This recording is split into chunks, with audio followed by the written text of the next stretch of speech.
تو میرا پیغام بجلی کی شعاع بن کر اسی رفتار کے ساتھ آپ کے دماغ کے ساتھ جا کر ٹکراتا ہے، تو میرے بولنے اور آپ کے سمجھنے میں کوئی فاصلہ نہیں قائم، بلکہ میں بول رہا ہوں، آپ سن رہے ہیں اور سمجھ رہے ہیں۔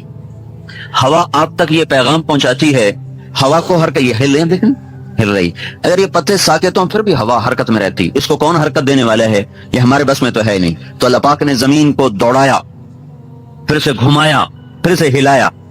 ہم ایک ایسے گیند پر بیٹھے ہوئے ہیں جو گھوم بھی رہا ہے، جو دوڑ بھی رہا ہے، اور جب کوئی چیز گھومے بھی اور تیز رفتار بھی ہو تو اس میں اپنے آپ تھر تھراہٹ پیدا ہو جاتی۔ تو ہماری زمین یوں بھاگ رہی ہے، اس کے بھاگنے کی رفتار ہے 66,000 میل فی گھنٹہ۔ پھر ہماری زمین گھوم رہی ہے، اس کے گھومنے کی رفتار ہے 1,000 میل فی گھنٹہ۔ پھر اس گھومنے اور بھاگنے میں اس میں تھر تھراہٹ پیدا ہوتی، تو یہ کانپتی کانپتی کانپتی یوں چلی جاتی ہے اور 23.25 کا زاویے پر جا کے کھڑی ہو جاتی، پھر وہاں سے یوں ہلنا شروع ہوتی، ہلتے ہلتے ہلتے ہلتے ہلتے ہلتے ادھر آ جاتی، یہاں کر 23.25 کا یہ زاویہ بناتی، اسے آگے نہیں جاتی، یہ یوں جاتی اور یہ یوں جاتی ہے۔ جب یہ یہاں پہنچتی ہے تو اس دن 18 ستمبر ہوتا ہے، پھر یہ واپس جاتی ہے، اور پھر جب واپس آتی ہے تو اس دن 22 مارچ ہوتا ہے۔ تو 18 ستمبر اور 22 مارچ کو ساری دنیا میں 12 گھنٹے کا دن ہوتا ہے اور 12 گھنٹے کی رات ہوتی ہے، کیونکہ زمین بالکل سیدھی ہوتی ہے اور سورج اس کے سر کے اوپر یہاں ہوتا ہے، تو اس ساری دھرتی میں اس دن 12 گھنٹے کا دن ہوگا اور 12 گھنٹے کی رات ہوگی۔ یہ جو اس کی تھر تھراہٹ ہے یہ ہوا کو دھکے دے رہی، مسلسل دھکے دے رہی، وہ دھکوں سے ہوا آگے جا رہی، ایک تو میرا پیغام پہنچا رہی، دوسرا کیا کر رہی ہے، میرے منہ سے کاربن ڈائی آکسائڈ نکل رہی ہے، ہوا اس کو پکڑ کے یہ جامن کے درخت کو دے رہی اور ان درختوں سے آکسیجن نکل رہی، ان کو وہاں سے کھینچ کر مجھ تک لا رہی ہے۔ اگر ہوا کی گردش ختم ہو، یعنی زمین کا یہ تھر تھرانا اگر ختم ہو جائے اور زمین ایسے سیدھی ہو جائے اور یوں جانا شروع کرے تو ہوا کی حرکت بند ہو جائے گی، اور اس کے بند ہونے پر میری آواز نہ آپ سن سکیں گے نہ میں آپ کی سن سکوں گا، میرے منہ سے نکلی ہوئی کاربن ڈائی آکسائڈ میرے گرد یوں حالہ بنائے گی جیسے ریشم کے کیڑے کے گرد ریشم حالہ بناتے بناتے اسی کے اندر وہ دم گھٹ کے مرتا ہے، میں اپنی آکسیجن میں دم گھٹ کے مر جاؤں اور یہ آکسیجن کی زیادتی سے جل کے راکھ ہو کر ختم ہو جائیں سارے کے سارے درخت۔ تو یہ اس مالک الملک کا وہ نظام ہے جس پر اس نے ایک ٹیڑی پیسہ ہم سے نہیں لیا۔ یہ مل والے تو کہتے ہوں گے نا، مل لگائی ہے تو روٹی کھاتے ہیں، مل نہ لگاتے تو روٹی کہاں سے کھاتے، اور یہ ملک میں کام کرنے والے مینیجر سے لے کر چپڑاسی تک کہتے ہوں گے نوکری کرتے ہیں تو روٹی کھاتے ہیں، نوکری نہ کرتے تو روٹی کہاں سے کھاتے ہیں۔ تو گنے کو میٹھا کس نے کیا ہے؟ یہ حمزے نے میٹھا کیا ہے، زمیندار نے میٹھا کیا ہے۔ اور زمین کو کھودو کہیں کوئی چینی پڑی ہو، میں تو خود زمیندار کا بیٹا ہوں بھائی، ہم نے جناب شکر کے بوریاں ڈال دی ہو زمین میں، اوپر گنا کاشت کیا ہو، اب اندر سے جناب میٹھا لے لے کر خود شکر بنتا جا رہا ہے، میٹھا بنتا جا رہا ہے۔ پھیکی زمین، پھیکا پانی، بدبودار کھاد، اور یہ بھی تو کھاد ہے جو بھی باہر مڈ پھینک رہے ہیں، یہ بھی زمیندار اٹھا کے لے جائیں گے۔ ان میں کون سی مٹھاس ہے؟ وہ کون ذات ہے جو پوری شربت کی بوتل تیار کر کے کھڑی کر دیتا ہے؟ اور حیرت کی بات یہ ہے کہ یہ تو تھوڑا سا دھوپ میں کھڑا پڑا رہے یہ مشروب تو وہ تو گندا ہو جاتا ہے، جھاگ چھوڑ جاتا ہے، خراب ہو جاتا ہے۔ یہ سردی میں بھی کھڑا ہے، گرمی میں بھی کھڑا ہے، نہ اس کا شربت خراب ہوتا ہے، نہ اس کا ذائقہ خراب ہوتا ہے، اور نہ اس کی مٹھاس میں کہیں کوئی کمی آتی ہے۔ یہ کون ہے جو بے کیف بے جان زمین کو حرکت دیتا ہے، اور کہیں جامن، کہیں امرود، کہیں کیلا، کہیں مالٹا، اور کہیں کنو، کہیں گنا، کہیں گاجر، کہیں مولی، کہیں کریلا کڑوا، کہیں خربوزہ میٹھا، کہیں تربوز سرخ، اور کہیں کریلا سبز، اور ناریل اندر سے سفید اور باہر سے وہ بھورے رنگ کا سرمئی سرخ، گہرے سرخ رنگ کا، اندر سے مکھن کی طرح باہر سے پتھر کی طرح۔ یہ سارا کون نظام بنا رہا ہے، چلا رہا ہے؟ یہ ہوا کی گردش زمین کی تھر تھراہٹ سے پیدا ہو رہی ہے، اور میرا پیغام آپ تک، آپ کی بات مجھ تک، اور پھر اللہ جل جلالہ اس سارے نظام کو چلا کر نہ ہم سے کوئی تنخواہ مانگی، نہ ہم سے پیسے مانگے، نہ ہم سے کچھ مطالبہ کیا۔ ہاں، ہماری باتیں سن کے اللہ تعالیٰ کہتا تو ہوگا، واہ میرے بندو، تم یہ کہہ رہے ہو کماتے ہیں تو کھاتے ہیں، نہیں کمائیں تو بھوکے مر جائیں، تو یہ ذرا ہوا کو ہلا کے دکھا دو، زمین کے اندر سے مٹھاس پیدا کر کے دکھا دو۔ کتنے پیسوں سے گنے کو میٹھا کیا، کتنے پیسوں سے ہوا کو حرکت دی۔ پھر میں نے صرف زبان کا بول ہی بتایا نا، پھر زبان اور کتنے کام کرتی، یہ چکھنے کا کام بھی کرتی ہے، یہ چبانے کے ساتھ لوا پیدا کرنے کا کام بھی کرتی ہے، یہ غذا کو نیچے لے جانے کا کام بھی کرتی ہے، پھر یہ آپ کو میٹھا بھی بتاتی ہے، کڑوا بھی بتاتی ہے، نمکین بھی بتاتی ہے۔ یہ سامنے والا حصہ، اس میں 3000 خانے ہیں ساری زبان میں، یہ نمکین کو بتاتا ہے. یہاں چکھو گے نمکین تو محسوس ہوگا, یہاں میٹھا رکھو گے محسوس نہیں ہوگا, کڑوا رکھو گے نہیں محسوس ہوگا. تھوڑا سا آگے میٹھے بتانے والے کھانے بنے ہوئے, وہاں میٹھا رکھیں گے محسوس ہوگا, نمکین رکھیں گے کڑوا رکھیں گے محسوس نہیں ہوگا. اس کے تھوڑا سا پیچھے حلق کے قریب کڑوا بتانے کا سسٹم موجود ہے, وہاں آپ میٹھی چیز رکھیں, پھیکی چیز رکھیں, نمکین رکھیں, نہیں پتا چلے گا. کڑوی رکھیں فوراً پتا چلے گا. یہ ہمارے لوگ کیا کرتے ہیں کہ ہم گولی پیچھے رکھتے ہیں تاکہ جلدی چلی جائے, اور وہیں وہ جگہ ہوتی ہے جہاں اس نے کڑواہٹ کا سسٹم رکھا ہے اللہ تعالیٰ, وہ رکھتے ہی سارا منہ کڑوا ہو جاتا. میں ہمیشہ گولی یہاں رکھتا ہوں, یہاں, جو مجھے پتا ہے یہاں چاہے جتنی مرضی کڑوی چیز رکھو کچھ پتا نہیں چلے گا. وہ کہتا ہے جلدی جلدی ہیٹھاں لگی جاوے, جلدی جلدی ہیٹھاں لگی جاوے, اتو پانی پیو ہیٹھاں لگی جاوے. وہ ایک سیکنڈ چ منہ کوڑا ہو جاتا ہے. رکھا اسے وہاں ہے جہاں وہ کڑوا ہونے کا نظام اللہ رکھا ہے. اور یہاں رکھتا ہوں اوپر سے پانی پینے سے پہلے پہلے وہ سارا منہ کڑوا ہو جاتا. یہاں رکھو منہ کڑوا نہیں ہوگا.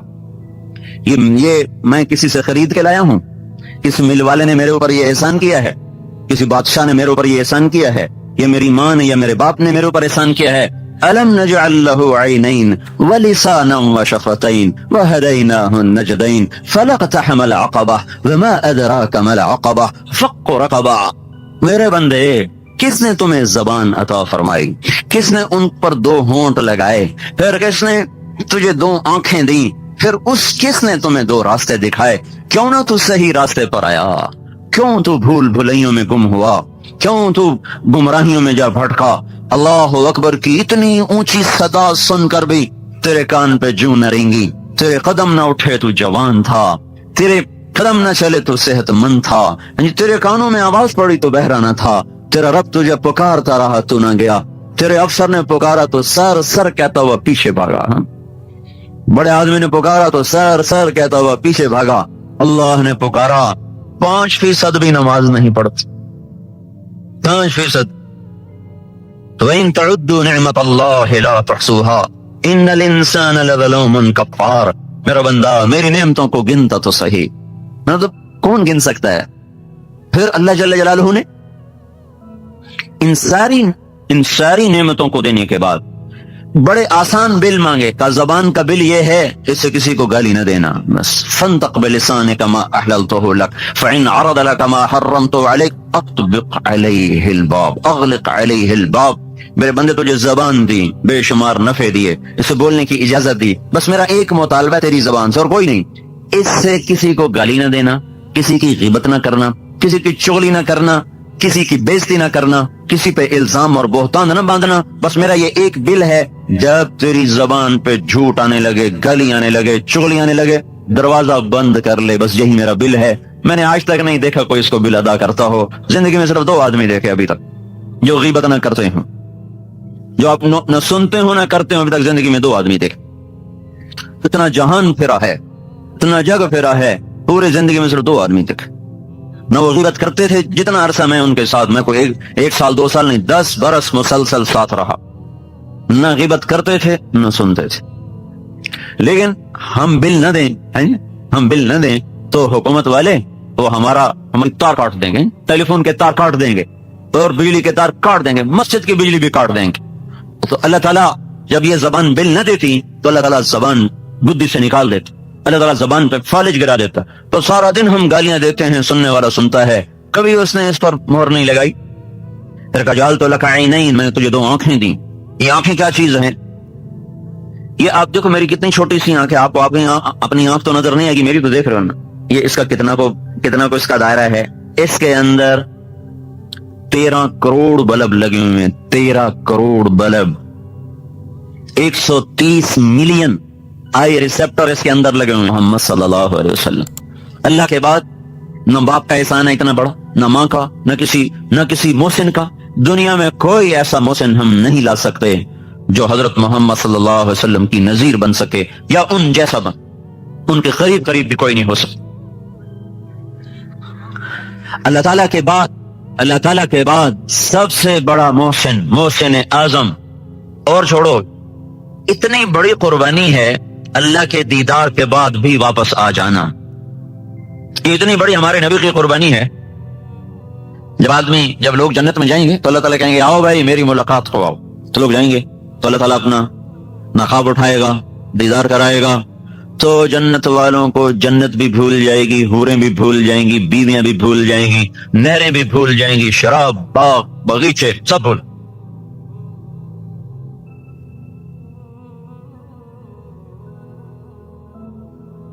جب اللہ تعالیٰ نقاب گرائے گا تو کہے گا جاؤ، کہیں گے نہیں یا اللہ ہم نہیں جاتے، ہمیں کچھ نہ دے، ہمیں جنت نہیں چاہیے، ہمیں حوریں نہیں چاہیے، ہمیں کسی کی ضرورت، بس تو ہمیں اپنا دیدار کراتا ہے، ہمیں اس کے علاوہ کچھ نہیں چاہتا۔ جنت والوں کو جنت اچھی نہیں لگ رہی، اللہ کے دیدار کے بعد تو لوگ جنت نہیں مانگیں گے، حوریں نہیں مانگیں گے، بیویاں نہیں مانگیں گے، غلمان نہیں مانگیں گے۔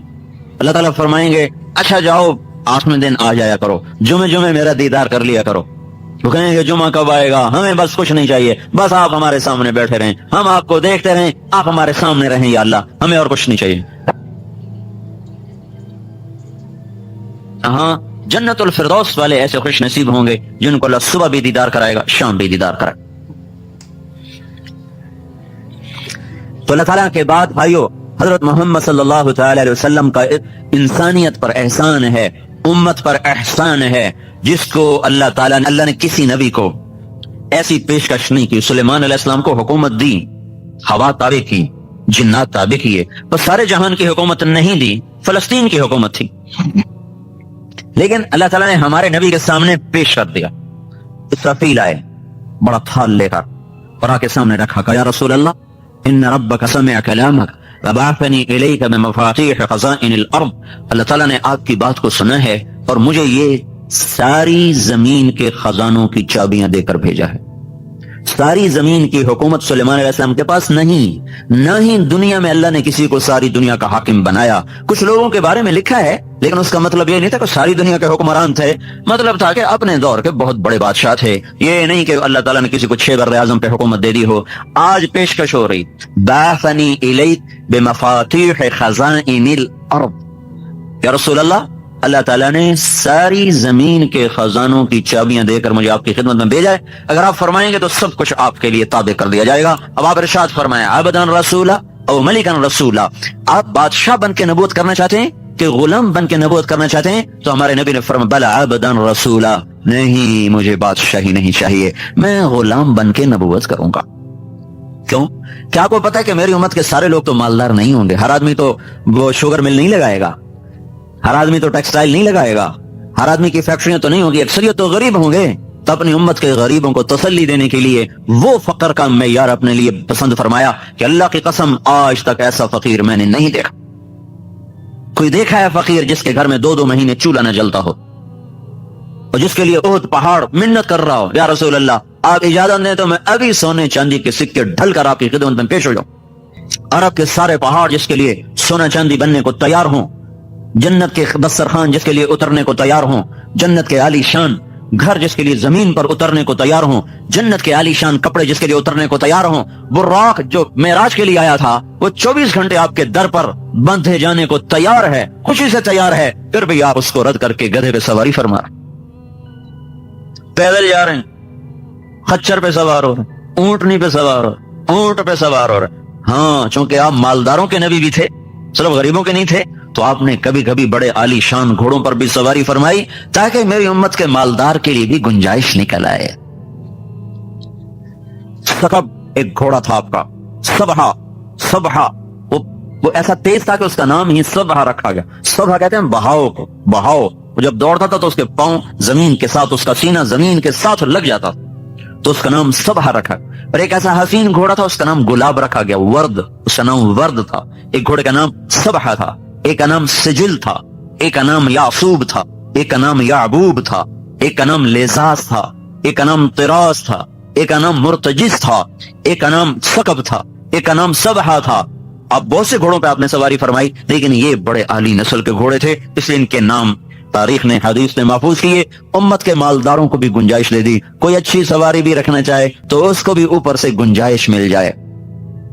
خود غربت کی زندگی پسند فرمائی، اسی میں رہے، کبھی کبھی یہ کام بھی کیا، بڑے عالی شان کپڑے پہنے۔ 1-2 دفعہ صحرا ایک بستی ہے، وہاں سے کپڑا آتا تھا، اس کی زمین سفید، اوپر دھاریاں سرخ۔ اب کبھی کبھی آپ نے وہ زیب تن فرمایا، جابر بن سمرہ فرماتے ہیں ایک رات 14ویں کا چاند سر پہ تھا اور محبوب اللہ تعالیٰ کے محبوب صلی اللہ علیہ وسلم وہ مسجد کے ذہن میں تشریف فرما تھے اور آپ نے سہارا بستی والی چادر کو ایسے اوڑا ہوا تھا. تو جابر بن سمرہ فرماتے ہیں کبھی میں چاند کو دیکھتا کبھی آپ کو دیکھتا تو مجھے آپ چاند سے زیادہ حسین نظر آ رہے تھے. اگر آپ چاہتے تو ہر وقت یہ کپڑا پہن سکتے تھے. پہن کے اتار دیا اپنی امت کے مالداروں کو گنجائش دینے کے لیے. خود وہی فقر کے کپڑے, فقر کا لباس, پیبند لگا ہوا لباس وہی اختیار فرمایا. اور قیامت کے دن انس نے پوچھا یا رسول اللہ قیامت کے دن آپ کہاں ہوں گے؟ تو آپ نے فرمایا میں اپنی امت کے غریب لوگوں میں کھڑا ہوں. ابغونی فی ضعفائک, میں اپنی امت کے غریبوں کے ساتھ ہوں. تو اللہ کے بعد محسن اعظم ہیں حضرت محمد صلی اللہ تعالی علیہ وسلم, جن کو سب کچھ اللہ نے دیا اور پھر انہوں نے کہا نہیں یا اللہ مجھے نہیں چاہیے, مجھے نہیں چاہیے. کون سی ساری امت میری مالدار ہوگی؟ الٹا اوروں کے لیے دعا کی, اللہم انہم جیاع فاشبعہم, یا اللہ میری امت بھوکی ان کو کھانا کھلا. ورات فقصہم, یہ ننگے ہیں یا اللہ ان کو کپڑے پہنا. یا اللہ ان کے لیے تو دنیا اور آخرت بھلی کر دے. اور اپنے لیے اور اپنی اولاد کے لیے کہا اللہم اجعل رزق آل محمد قوتا, یا اللہ آل محمد کی روزی تھوڑی کر دو. ہاں کیوں کل کوئی تانا نہ دے سکے کہ اپنی اولاد کے تو مزے کروائے اور ہمیں کربلاؤں میں دھکا دے دیا. نہیں نہیں, کربلا میری اولاد کے لیے رہے گی. کوئی مانگ سکتا ہے اپنے اولاد کے لیے, اور مانگنی بھی نہیں چاہیے. کہیں جوش میں آ کے کوئی مانگنے بیٹھے پاگل, مانگنی نہیں چاہیے. خود اللہ کے نبی نے فرمایا مت مانگو, اللہ سے عافیت مانگو, سہولت مانگو. ہاں خود اپنے لیے اپنی اولاد کے لیے کیا مانگا؟ اللہ ان کی روزی تنگ کر, کل کو میری امت مجھے تانا نہ دے سکے. اس لیے آپ نے فرمایا جب تمہیں دکھ ستائیں میرے دکھ یاد کرنا, سب ہلکے ہو جائیں گے. مجھے اتنا ستایا گیا کہ اتنا کسی کو نہیں ستایا. میرے اوپر اتنی آزمائش آئی اتنی کسی بھی آزمائش نہیں آئی. 3 میل پتھر پڑے طائف کے میدان میں, 3 میل. حالانکہ آپ کی انگلی کا اشارہ بھی نہیں ضروری تھا, صرف ارادہ ہی کافی تھا. ارادہ جب اللہ کی طرف متوجہ ہو کر ارادہ کر لیتے کہ ان کو پکڑ, ان کو پکڑ, تو بس پھر ان کا نشان نہ ملتا. لیکن 3 میل پتھر کھا کے نہ اف کی نہ آہ کی, اور خون بہتا گیا بہتا گیا. اتنا خون بہا ایک حدیث میں آتا ہے طائف کے پہاڑ بلبلا اٹھے, رونے لگے, زمین رونے لگی, آسمان کے فرشتے رو پڑے, اور آپ بے ہوش ہو کے گرے ہیں. بد دعا کا ایک لفظ مجھ سے نہیں نکلا. جو کافروں کے لیے بد دعا نہ کرتا ہو وہ اپنی امت کے کلمہ گو کے لیے کتنا شفیق ہوگا. جب ہوش میں آئے دشمن کے باغ میں پناہ لی. زید بن حارثہ جان نثار غلام ساتھ, انہوں نے اٹھایا, بھاگ کے دشمن کے باغ میں پناہ لی. جس کو دیکھ کر دشمن بھی رو پڑے ہوں, اس کی امت اسی کی سنتوں پہ چھریاں پھیرتی. اے ہے زندگی کی ہر طرز میں دوری دھار کا خنجر ہے جو میرے آپ کے ہاتھ میں ہے, وہ سارے وار حضور کے طریقوں پر ہی ہو رہے ہیں. یہ کہتے ہیں سنت کی کیڑی گل ہے جی, کرو تو ثواب ہے, نہ کرو تو گناہ, تو کوئی نہیں.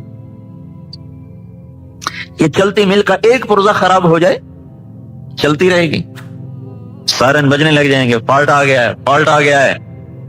وہ کہے کوئی نہیں ایک پرزے کی خیر ہے, کوئی نہیں چلنے دو, ایک پرزے کی خیر ہے, ٹھیک ہو تو بھی ٹھیک ہے, خراب ہو تو بھی ٹھیک ہے. اگلے دن ساری مل کا بھٹا بیٹھا ہوگا. تو اللہ کے محبوب کی سنت ایک پرزے سے بھی زیادہ سستی ہے.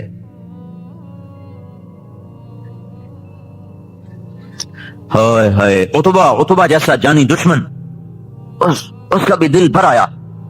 یہ بدر کے میدان میں جھنڈا بردار تھا, بدر کے میدان میں کافروں کی طرف سے جھنڈا اس کے ہاتھ میں تھا. بھاگا گیا, نوکر کو نہیں بھیجا, خود بھاگا, انگور توڑ کے لایا. وہ رشتہ داری کا خون جوش میں آ گیا نا. اوہو, ثقیف والوں نے قریشی کو مار دیا, قومیت جاگ گئی. انگور توڑ کے لایا, پلیٹ میں سجائے, پھر شرم کی وجہ سے خود آگے نہیں گیا. اپنے غلام عداس کو کہنے لگا جا تو لے جا, تو لے جا, اور اسے کہنا تجھے رشتہ داری کی قسم, تجھے خون کی قسم, رد نہ کرنا, کھا لینا. جس کے لیے دشمن پسیج جائیں اس کے لیے اسی کی امت کے ہاتھ میں خنجر ہیں, اور ہر ضرب اسی کے سینے پر ہے. ہر نبی تنگ آ کے پکار اٹھے یا اللہ ان کو پکڑ لے, ان کو تہس نہس کر دے. اب انتہا ہے طائف کا میدان, انتہا ہے طائف کا میدان. بے بسی بے چارگی عروج پر ہے, آسمان کے فرشتے رو رہے ہیں. اللہ تعالیٰ نے پھر آپ نے وہاں اس باغ میں بیٹھ کر اللہ سے اپنا دکھڑا سنا. اللہم اشکو الیک ضعف قوتی وقلت حیلتی وہوانی الی الناس. اے میرے مولا, میری محنت میں کمی آئی ہوگی, میں کام پورا نہیں کر سکا ہوں گا, باقی اور تو کسی سے گلہ نہیں کرتا ہوں, تجھ سے آج گلہ ضرور کرتا ہوں, تو نے مجھے کن کے حوالے کر دی؟ الى بعید یتجہم او الى عدو ملکتہ امری, ایسوں کے حوالے کر دیا جو نہ مجھے پہچانتے ہیں نہ میرا حق پہچانتے.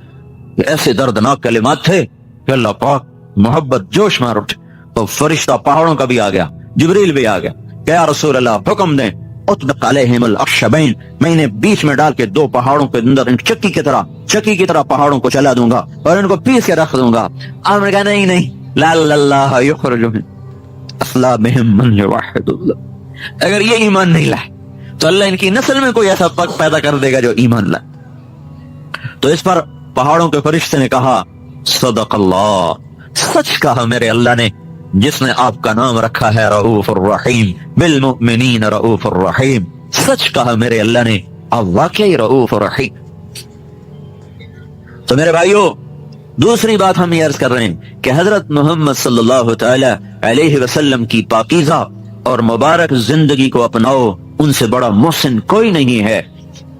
زندگی ان کی ساری محفوظ ہے, موجود ہے, کھلی کتاب کی طرح, روز روشن کی طرح. ایک ایک چیز, ایک ایک ادا, ساری 63 سال 4 دن آپ کی زندگی ہے, شمس قمری لحاظ, محرم سفر ربیع الاول کے لحاظ, 61 برس 2 مہینے 23 دن آپ کی زندگی ہے, جنوری فروری کیلنڈر کے لحاظ سے. 22,330 دن اور 6 گھنٹے ہے وہ ایام کے لحاظ سے. اس میں نبوت کے 23 برس 8,156 دن بنتے ہیں. ان 22,330 دن اور 6 گھنٹے کی ہر صبح ہو, ہر شام, ہر دوپہر, ہر عصر, ہر مغرب, ہر عشاء, ہر پل پل کی پوری خبر اللہ تعالیٰ نے کائنات کے صفحات پہ بکھیر دی ہے. کتابیں مٹ بھی جائیں تو اللہ نے ایسے لوگ آج بھی پیدا کیے ہیں جو سینوں سے حضور کی سیرت کو دوبارہ زندہ کر کے لے کے دکھا دیں گے. یہ نہیں کہ کوئی رہبر نہیں ہے, رہبر تو موجود ہے, چلنے والا کوئی نہیں ہے, راہرو منزل کوئی نہیں, ہادی رہبر موجود ہے. تبھی تو آپ پر نبوت کو ختم کر دیا گیا, کوئی نبی نہیں آئے گا, جو آئے گا وہ دجال ہوگا. کہ اب آپ کی زندگی مٹ نہیں سکتی, آپ کی سیرت چھپ نہیں سکتی. قیامت تک کے لیے آپ کی زندگی کو اللہ تعالیٰ نے ایسے محفوظ کیا کہ میں ہر جگہ حضور کا نسب اس لیے سنا, کوئی اپنے حافظے کے لیے نہیں سناتا ہوں یا کوئی اپنے علم کے روب کے لیے نہیں سناتا ہوں. 2 وجہ ہیں. ایک تو یہ بتانا چاہتا ہوں کہ اللہ کے نبی کی پوری زندگی کھلی کتاب کی طرح موجود و محفوظ ہے, روز روشن کی طرح محفوظ ہے, کوئی اس میں کسی جگہ بھی خفا نہیں ہے. جس کی 10,000 سال کی زندگی جو پیچھے ہے, جب وہ محفوظ ہے تو اگلی زندگی کیسے چھپ جائے گی؟ پر تلاش تو کرو. تمہیں ضرور گنے خریدنے اور بیچنے کا فکر چڑھا ہوا ہے, اور ڈگریاں لینے اور بنانے کا فکر چڑھا ہوا ہے. پیسہ پیسہ پیسہ, کتنا کو لے جانا چاہتے ہو بھائی؟ پیسے کے پیچھے بھاگ رہے. کوئی آؤ بھائی وہ محمد مصطفیٰ کے غلام بن کے بھاگیں, کوئی دوڑ لگانے کا مزہ تو آئے. یہ بھی کوئی دوڑ ہے, لگا کے جب نشان پر پہنچے تو آگے قبر کا گڑھا تھا, اس میں گم ہو گئے, اور ساری جیت اوروں کو دیکھ کے خود بازی ہار کے جا کے ایسا مٹ گئے کہ کو ہرس و حوث کو چھوڑ میاں, مت دیس بدیس پھیرے مارا, قزاق اجل کا لوٹے ہے دن رات بجا کر نقارا. کیا بدیا بھینسا بیل شتر, کیا گونی پلہ سر بھارا, کیا گیہوں چاول موٹ مٹر, کیا آگ دھواں اور انگارا, سب ٹھاٹ پڑا رہ جائے گا جب لا چلے گا بنجارا. مرتے ہی بازی ہار گئے, ساری چیزیں پرائی ہو گئیں. آؤ بھائی غلام مصطفیٰ بننے کی دوڑ لگائیں, غلام مصطفیٰ بننے کی دوڑ لگاؤ. زندگی کھلی کتاب کی طرح موجود, 80 دادے ہیں باپ سے لے کر آدم تک, سب محفوظ ہیں. محمد صلی اللہ علیہ وسلم بن عبداللہ کے بیٹے ہیں, بن عبد المطلب, بن ہاشم, بن عبد مناف, بن قصی, بن کلاب, بن مرہ, بن کعب, بن لوی, بن غالب, بن فہر, بن مالک, بن نضر, بن کنانہ, بن خزیمہ, بن مدرکہ, بن الیاس, بن مضر, بن نزار, بن معد, بن عدنان, بن اد, بن حمیسع, بن سلامان, بن عوس, بن بوس, بن قموال, بن ابی, بن عوام, بن ناشد, بن حزا, بن بلداس, بن یدلاف, بن طابخ, بن جاہم, بن ناحش, بن ماخی, بن عیفی, بن عبقر, بن عبید, بن الدعاء, بن حمدان, بن سنبر, بن یفربی, بن یحزن, بن یلحن, بن ارعوا, بن عیدی, بن زیشان. محمد صلی اللہ علیہ وسلم بن عبداللہ کے بیٹے ہیں, بن عبد المطلب, بن ہاشم, بن عبد مناف, بن قصی, بن کلاب, بن مرہ, بن كعب بن لوي بن غالب بن فهر بن مالك بن نضر بن كنانة بن خزيمة بن مدرقة بن إلياس بن مضر بن نزار بن معد بن عدنان بن أد بن هميسع بن سلامان بن عوس بن بوز بن قموال بن أبي بن عوام بن ناشد بن حزا بن بلداس بن يدلاف بن طابخ بن جاهم بن ناحش بن ماخي بن عيفي بن عبقر بن عبيد بن الدعاء بن حمدان بن سنبر بن يثربي بن يحزن بن يلهن بن إرعوى بن عيذي بن زيشان بن عيسر بن أقناد بن إيهام بن مقصر بن ناحف بن زارح بن سمي بن مزي بن عوز بن عرام بن قيدار بن إسماعيل بن إبراهيم بن آذر بن ناحور بن سروج بن رعو بن فائج بن عابر بن أرفخشاد بن سام بن نوح بن لامك بن متوشاله بن إدريس بن يارو بن ملهل إيل بن قينان بن آنوش بن شيسر بن آدم علیہ السلام. یہ کھلی کتاب ہے, سب اس کے پیچھے آؤ بھائی, سب اس کے پیچھے آؤ, یہ تبلیغ کا پیغام ہے. دیکھو ہمارے ہاں نا, مجھے یہ خیال نہیں آیا, ہمارے ہم لوگ ذمہ دار ہیں, لوکل ذمہ دار. ہماری کچھ روایات ہیں, ہمارے یہاں مراسی ہوتے تھے, اب تو وہ ذمہ دار سارے ذمہ دار شہروں میں چلے گئے, بخیل ہو گئے, خرچے بڑھ گئے, لہذا ان کو غریبوں کو دینے کا فرصت ہی کوئی نہیں ہے. نہ تاجروں کو فرصت ہے, نہ مال, نہ ذمہ داروں کے پاس تو ویسے ہی پیسے تھوڑے ہوتے ہیں, تو پھر اوپر سے شہروں کے خرچے, تو بخیل ہو گئے, بخل آ گئے.